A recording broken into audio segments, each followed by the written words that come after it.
Richard Beach here in the Sonic State studio, and today I'm here to tell you why the THR10-X is better than the THR10-C, which is over there. I've got the THR10-X here, a nice little high gain metal amp, an extension of the original THR10 amplifier, and I'm no metal player. The last time I was in a metal band was about 10 years ago, and even then I just played bass. But this thing is bucket full of fun. There's loads of high gain, and basically I'm going to put it through its paces today and see what it can do. My colleague, Mr. Robert Hicks, will be putting the THR10-C through its paces and trying to lie to you by saying that that is better than this one. So first of all, this is the 100% reason that this is the better amplifier. Fun.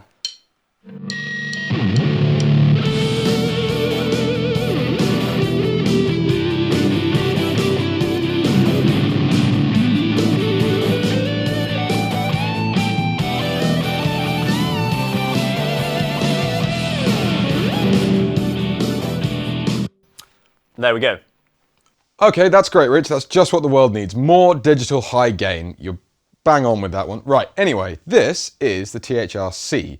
Back there is a mug, because Rich ran off with the THR-X before we had a chance to leave it in this video. Personally, that mug is more useful. It can hold tea, coffee, or alcoholic beverages, which will be enjoyed later. This is the C. This is its slightly lower gain, smaller brother. Well, it's the same size. It's a more mature brother. Shall we say. And yes, the THR-X is the super high gain model, but this has way more depth than that thing. So it's just kind of just...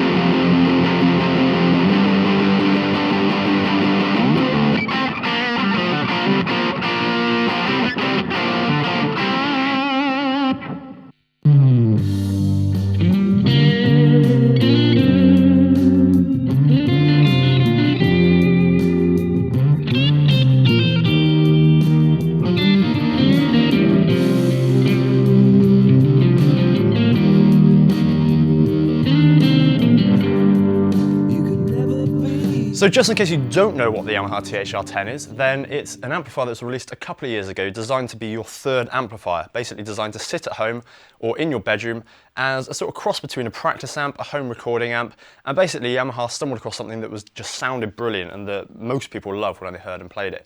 It doesn't model amps as such, it doesn't model sounds, it actually models the workings of an analog amp, so it's designed to model the circuitry of an analog amplifier. And that's the clever part. So after the THR10, they released the THR10-X, which is the metal version I have, and the THR10-C, and that's where we are right now. So I think if I just go through the top panel on this amplifier, you can start with the different models that we have. So we've got Power 1, which is basically probably the least high gain setting on this, but they're all actually quite high gain. Power 2, which is a more low end version of the Power 1, and that's designed to be kind of like a 6L6 style heavy gain, heavy metal amp. Then you've got Brown 1, which is probably, as you can guess, designed to mimic the Brown sound of the 70s. And Brown 2 is exactly the same thing, but again with more bass, so just a bit more powerful, a bit more gain, a bit more gutsy. And then Southern High Gain, designed to be a modern American style heavy metal amplifier. Sounds absolutely brilliant, loads of gain. And then we've got these three settings over here: Clean, which is what it says on the tin. You can actually get gain and a bit of clip out of the clean setting, which can sound quite nice. And you've got bass, which is, if you want to plug a bass into it, and flat, which basically just kills all of the EQ settings. So across the panel, we've got gain and master, and they're pretty much what it says on the tin, really. And they act in a very similar way to what you would expect on a tube amplifier. So turning the master up can actually give you more gain. So if you're used to that sort of thing on maybe a single channel tube amp, then that's quite useful. Bass, middle and treble, a very responsive 3-band EQ. Then we've got our effects. So here, this is basically the same effects that you'll find on Yamaha's sort of flagship studio and live sound mixing desks. So they're good effects. You've got chorus, flanger, phaser and tremolo. And then we've got delay and reverb on a separate knob. And we've got two outputs. This is basically, you can change the volume of your guitar output compared to the volume of the USB or auxiliary input output, which means that if you've got a really hot signal coming in through a backing track on your iPhone and it's drowning out your guitar, you can either turn your guitar up or just turn the backing track down a little bit, and that obviously runs through a separate chain to the actual amp settings, so you're not like distorting the backing track that's coming in or anything like that. And the speakers are actually not guitar speakers, they are PC style speakers, which is really interesting. And it means that you can interface this via USB with your computer. You could just play your music from iTunes and play along to it using the amplifier. Or you can actually interface it with a DAW, such as Cubase, which means that you can record into it and also use this when you're mixing and use it as your output. And also the USB splits into a dry and an affected signal, which means you have much more flexibility when recording. So let's listen to the little thing. First of all, I'm going to cue up a few different sounds. I'll start on a clean sound. Should also mention that there's a tuner and 5 memory presets on this as well, so you can actually say, if you get a tone you really like, you can basically just save it and access it by clicking a button, which is useful. I think I'm going to start on a clean sound, and here's what we got.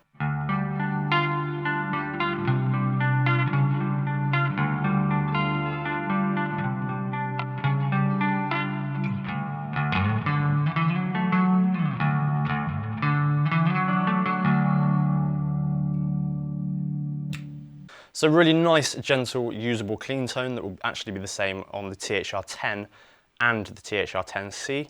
So let's actually show you how this amp is different from both of those and go to the heavy metal presets now. So we're on Power 1. This is kind of like a classic, chunky, heavy gain amplifier, and let's have a bit of fun with it.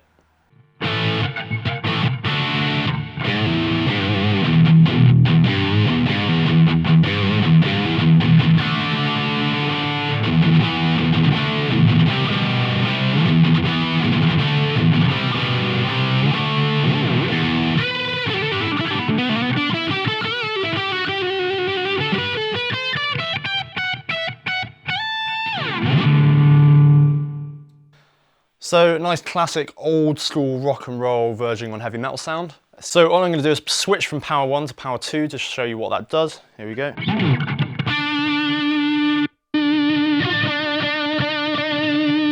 And now a bit more gain.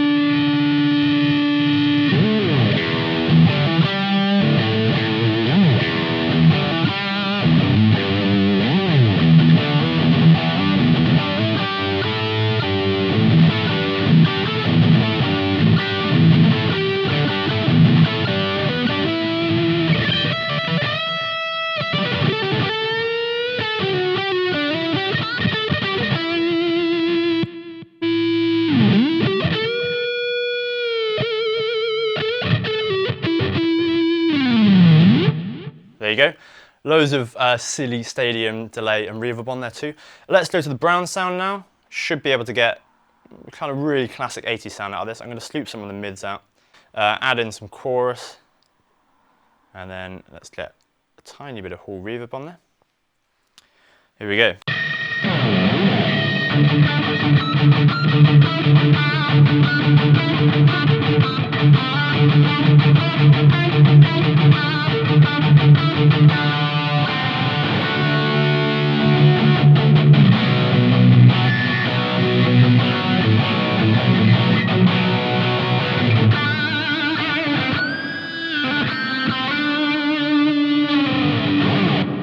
So my point is that you just cannot do that on a THR10C.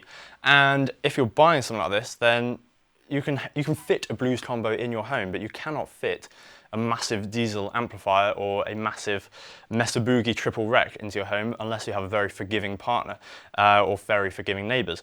So that's why I think this is the much better deal. So let's go to the brown sound too and have a bit more silliness and fun. Here we go.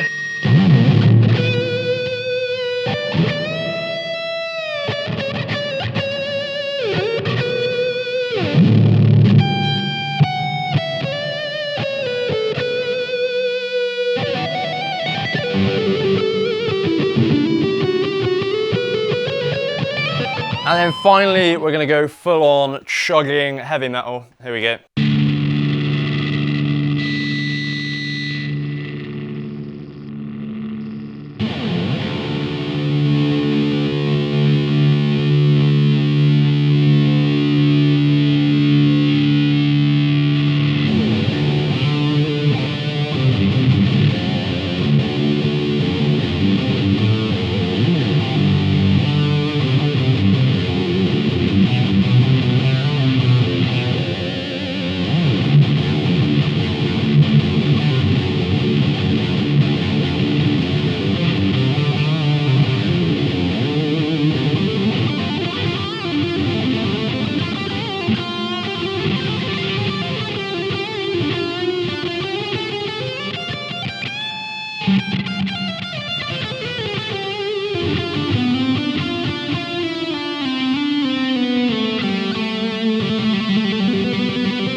And you would think I'm finished, but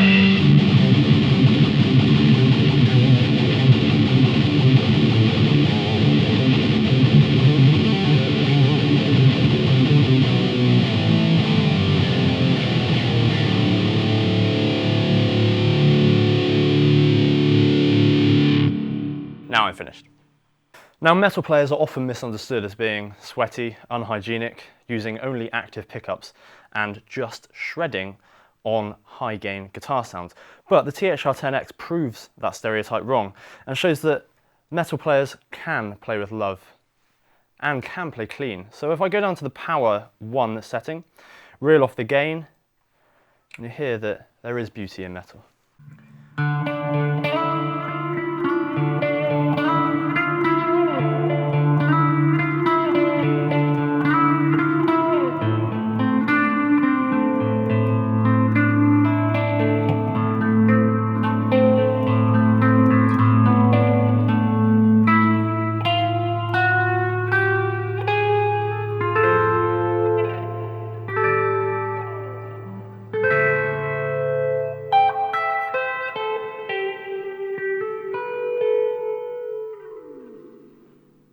Okay, so just to round up the THR10-X now, not the THR10C, just focusing on this, I think that the whole point of the THR series is that you can have it at home, it's multifunctional on your desktop, and that's why this makes most sense to me, because even though you sacrifice some of the kind of crunchier lower gain tones that you can get out of the Blues THR10 version and the original THR10, you can get so much gain out of such a tiny little thing at low volumes, and it sounds like actual tube gain rather than just having a, you know, like a tranny amp or a solid state amp that doesn't quite sound as convincing.